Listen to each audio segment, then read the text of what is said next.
Bajaj Pulsar N160 with digital meter. এই digital meter version আর ইন্ডিয়ার নতুন যে ডিজিটাল মিটার ভার্সন দুইটা কিন্তু এক না।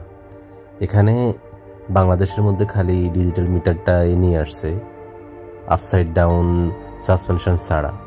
তাছাড়া এটাতে আরও একটা জিনিস বাদ দেওয়া হয়েছে, যেটা হচ্ছে যে অয়েল কুলিং সিস্টেম।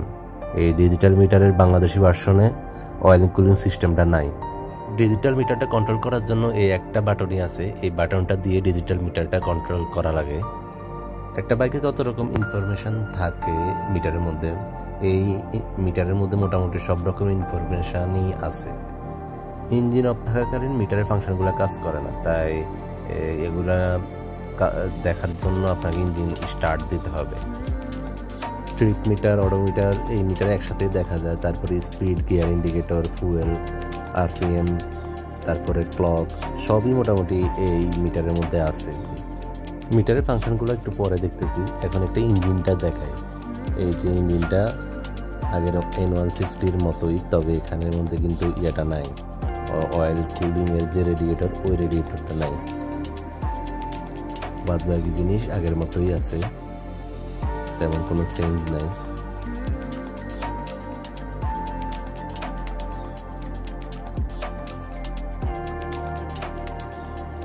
ইঞ্জিনের সামনে যে রেডিয়েটরটা থাকে N160, এটাতে কিন্তু সেই রেডিয়েটরটা নাই।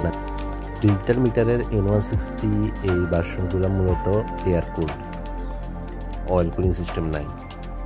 বাদ বাকি স্পেক যেমন টায়ার সাইজ, রিম সাইজ এগুলো কোনো কিছুই চেঞ্জ করা হয় নাই। আর ইঞ্জিনের স্পেসিফিকেশান চেঞ্জ হয়েছে কিনা সেটার আসলে শিওর বলা যায় না। একই থাকার কথা, তারাও একই বলতেছে। দেখা যাক পরে আসলে কি সত্য কি মিথ্যা জানা যাবে।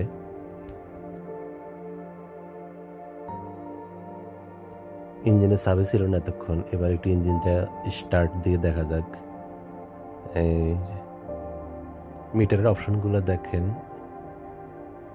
ওই এম বাটনটা ক্লিক করলে এভাবে এই অপশানগুলো চেঞ্জ করা যায়। এগুলা সিঙ্গেল ক্লিকে খালি অপশানগুলো চেঞ্জ হয়, আর ক্লিক করে ধরে রাখলে অপশন ভিতরে ঢোকা যায়। অপশানগুলো দেখা যাক। এন্টার ওয়ার্নিং, এটাতে মেবি ওয়ার্নিংগুলো দেখা যায়। এন্টার সেটিংস, পালসার S4, এটা বুঝিনি এটা কী জিনিস।